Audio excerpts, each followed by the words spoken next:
The class Dinosauriae was originally defined by Sir Richard Owen of the Royal Society and Superintendent of the British Museum Natural History Department in 1842, or in other words, the existence of dinosaurs was first speculatively hypothesized by a knighted museum head coincidentally in the mid-19th century during the heyday of evolutionism, before a single dinosaur fossil had ever been found. The Masonic media and mainstream press worldwide got to work hyping stories of these supposed long-lost animals, and then, lo and behold, 12 years later, in 1854, Ferdinand Vanderveer Hayden, during his exploration of the upper Missouri River, found proof of Owen's theory. A few unidentified teeth he mailed to leading paleontologist Joseph Leidy, who several years later declared them to be from an ancient, extinct Trachodon dinosaur, which, beyond ironically, means rough tooth. Firstly, it should be needless to say that it is impossible to reconstruct an entire hypothetical ancient animal based on a few teeth. But even more importantly, it is dubious that a myriad of ancient reptile, bird, and reptile mammal transitional forms necessary for the blossoming theory of evolution would be hypothesized and then conveniently discovered by teams of evolutionist archaeologists purposely out looking to find such fossils. And it is even more dubious that such fossils have supposedly existed for millions of years, but were never found by or known to any civilization in the history of humanity until evolutionism's Masonic Renaissance in the mid-19th century. David Wozni wrote, "Why are there no discoveries by Native Americans in all the years previous when they roamed the American continents? There is no belief of dinosaurs in the Native American religion or tradition. For that matter, why were there no discoveries prior to the 19th century in any part of the world? According to the World Book Encyclopedia, before the 1800s, no one ever knew that dinosaurs existed. During the late 1800s and early 1900s, large deposits of dinosaur remains were discovered. Why has man suddenly made all these discoveries? No tribes, cultures, or countries in the world ever discovered a dinosaur bone before the mid-1800s, and then they were suddenly found all over the world in North America, South America, Europe, Asia, Africa, Argentina, Belgium, Mongolia, Tanzania, West Germany, and many other places apparently had large deposits of dinosaur fossils never before seen. All these places were inhabited and well explored for thousands of years before this time. Why had no one ever found a dinosaur fossil before?"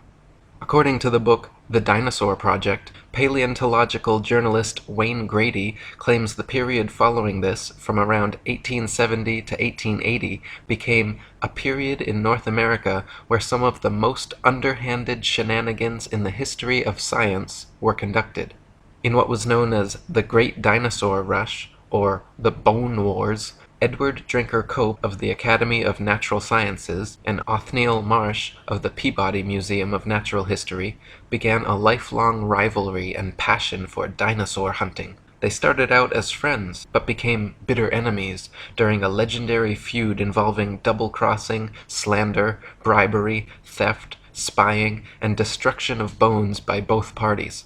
Marsh is said to have discovered over 500 different ancient species, including 80 dinosaurs, while Cope discovered 56. Out of the 136 dinosaur species supposedly discovered by the two men, however, only 32 are presently considered valid, as the rest have all proven to be falsifications and fabrications.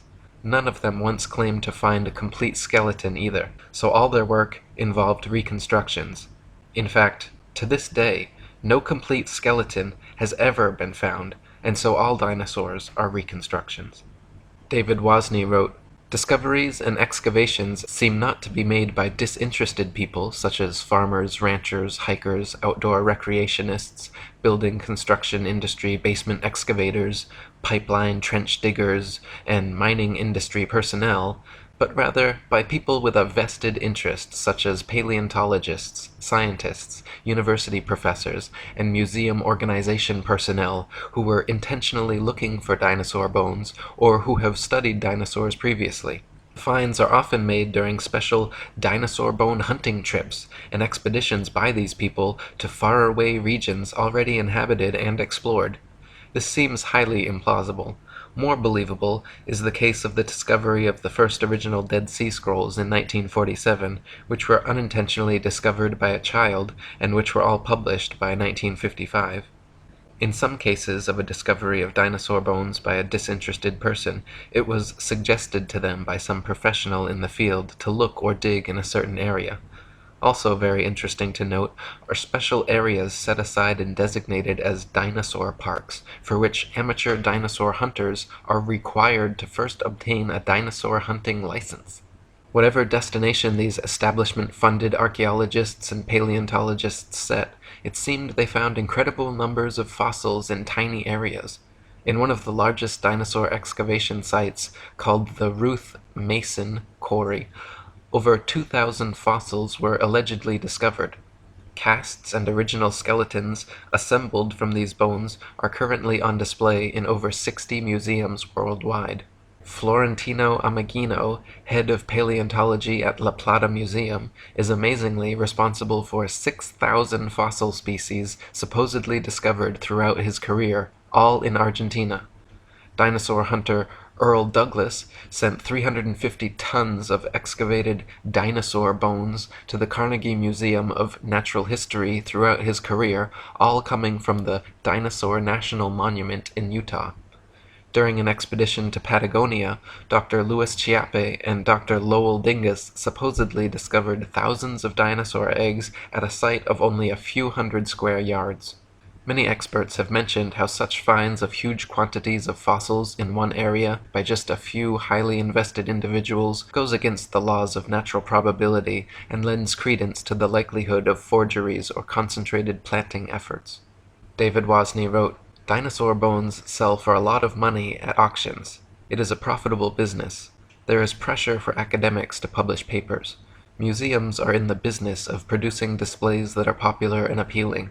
Movie producers and the media need to produce material to sell to stay in business.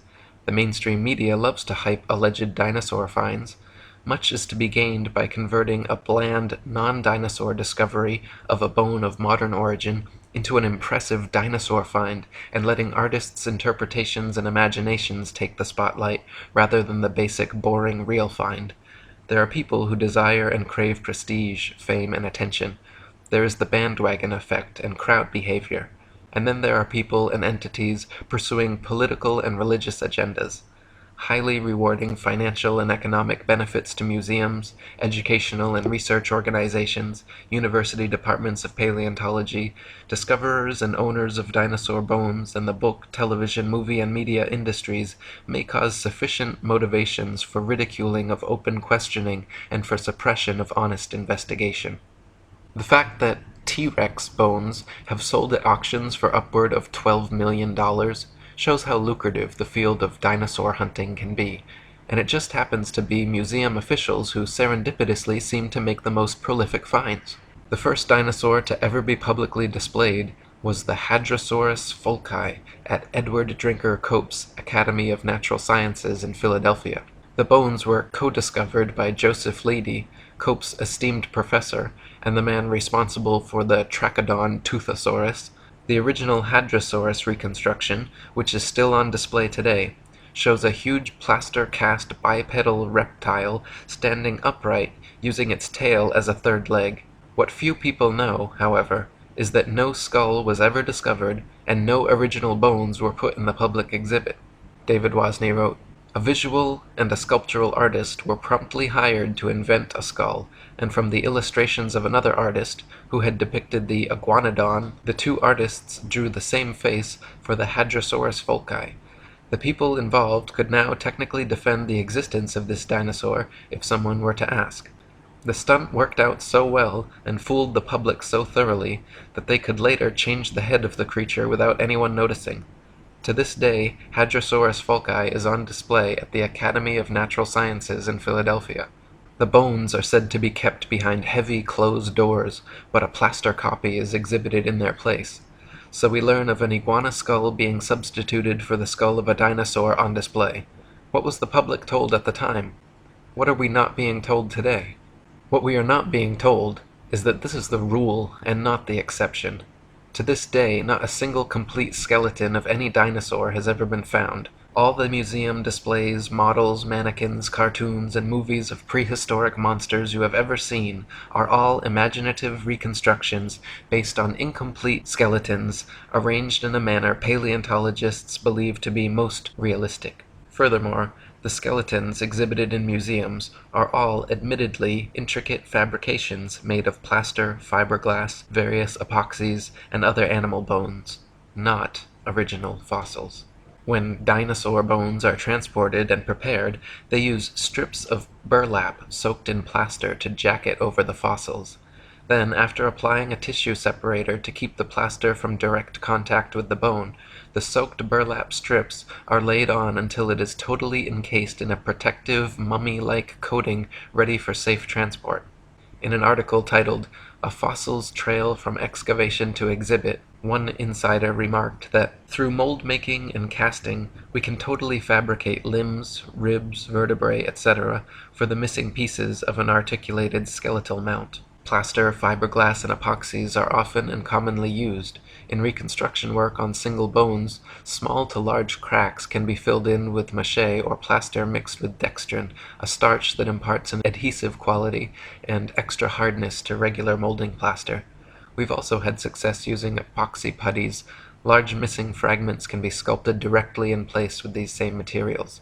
In other words, museum personnel work with plaster and other materials to transport and fabricate skeletons and missing or incomplete bones all the time. In fact, the huge dinosaur bone displays found in museums across the world are admittedly carefully prepared fakes. No independent researcher has ever examined a real dinosaur. They claim all the actual fossils are kept in high-security storage, but only a select few paleontologists are ever allowed to examine them, so the ability to ascertain their authenticity is kept from the general public.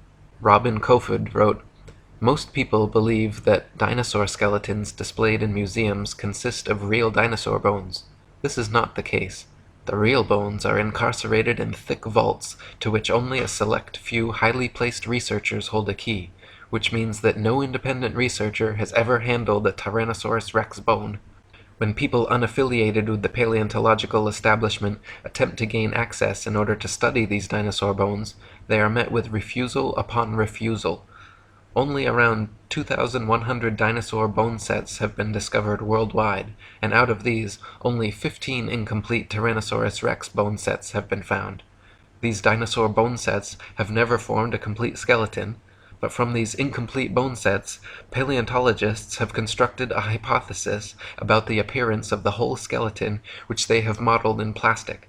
If thousands of long necks and large carnivorous reptiles had really roamed the earth, we wouldn't only have found 2,100 dinosaur bone sets, but millions of bones, with ordinary people tripping over them when digging in their vegetable patches." David Wozni wrote, "When children go to a dinosaur museum, are the displays they see displays of science or displays of art and science fiction? Are we being deceived and brainwashed at an early age into believing a dinosaur myth? Deep, probing questions need to be asked of the entire dinosaur business. There may have been an ongoing effort since the earliest dinosaur discoveries to plant, mix, and match bones of various animals such as crocodiles, alligators, iguanas, giraffes, elephants, cattle, kangaroos, ostriches, emus, dolphins, whales, rhinoceroses, etc., to construct and create a new man-made concept, prehistoric animal called the dinosaur. Where bones from existing animals are not satisfactory for deception purposes, plaster substitutes may be manufactured and used. Some materials similar or superior to plasticine clay or plaster of Paris would be suitable. Molds may also be employed. What would be the motivation for such a deceptive endeavor? Obvious motivations include trying to prove evolution, trying to disprove or cast doubt on the Bible and the existence of a God, and trying to disprove the young Earth theory. The dinosaur concept implies that if God exists, he tinkered with his idea of dinosaurs for a while, then probably discarded or became tired of this creation, and then went on to create man. The presented dinosaur historical timeline suggests an imperfect God who came up with the idea of man as an afterthought, thus demoting the biblical idea that God created man in his own image. Type dinosaur skulls into a search engine, and you will find a variety of replicas, tailor-made dinosaurs, and museum-quality skeletons.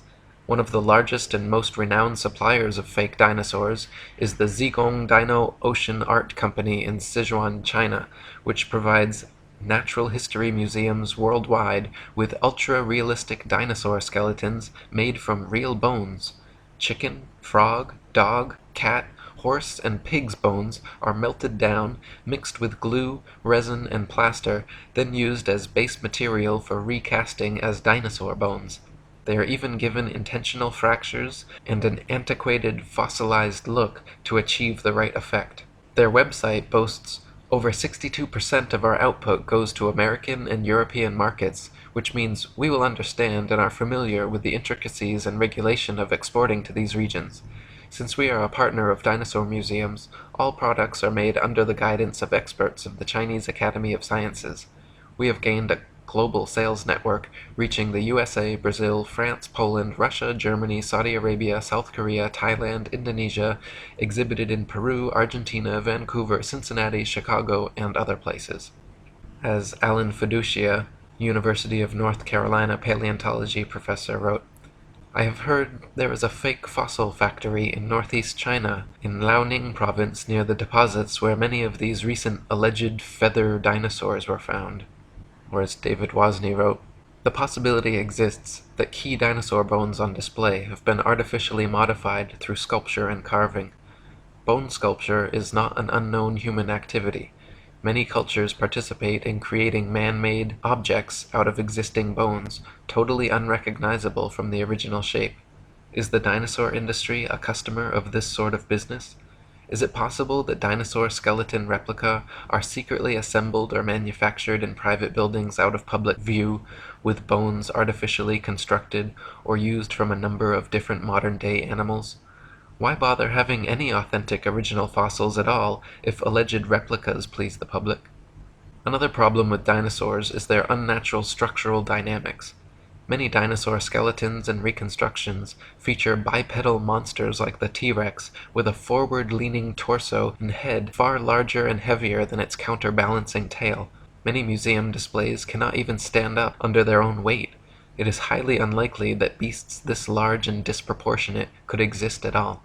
The loads acting on their skeletons are so great that calculations indicate the bones of the largest dinosaurs would buckle and crack under their own immense weight. Experts have also pointed out that dinosaurs would have to have moved much slower than portrayed in movies to prevent sudden shocks to their skeletons. David Wozni wrote, this idea of slow-moving animals does not agree with the biomechanical analysis of dinosaurs, which indicate that the dinosaurs were agile, active creatures. This is the paradox between the dinosaur's size and lifestyle. Many displays and drawings of dinosaurs appear to be an absurdity, showing a two-legged animal that would be totally off balance, with the weight of head and abdomen much greater than weight of tail, which is supposed to act as a counterbalance. Is the dinosaur industry a case of science trying to meet public desires or expectations? The movie Jurassic Park is an example of showing dinosaurs much larger than any current displays in museums. After the movie came out, it is interesting to note that many articles were written asking, is this possible? I can recall a report of dinosaur DNA being discovered preserved in amber, which later turned out to be false. Robin Kofod wrote, overall, several millions of dollars have been spent promoting the existence of dinosaurs through movies, TV, magazines, and comics. The world of movies and paleontology are like Siamese twins. People's view on the existence of dinosaurs is based not on firm evidence, but on Hollywood-fixated artistic impressions. Documentaries colorfully illustrate each dinosaur's characteristics, like colors, weight, and muscle mass, but Don Lessam, advisor for Jurassic Park, admits that this is pure guesswork. Consider, for instance, the question of how much these dinosaurs weigh. Don Lessam says, scientists don't know how much dinosaurs weighed. Dinosaurs are presented to the public with colorful artistic reconstructions, drawings, models, mannequins, gigantic skeletons in museums, cartoons and movies showing these beasts in explicit detail, but the fact is, from the assigning and arrangement of bones in each species, to the impossible to discern soft tissue, skin, eyes, noses, color, hairiness, texture, etc., just like the many supposed ape-man species, all dinosaur reconstructions are 100% fictional fabrications created by invested and inventive evolutionists. They purposely present dinosaurs to children in the media to spark and bias their young imaginations toward their machinations. Cartoons like Ice Age and The Land Before Time, movies like Jurassic Park and Dinosaur Island, coloring books, dolls, plastic toys, elementary school textbooks, and huge displays in children's museums certainly have an effect on budding young minds.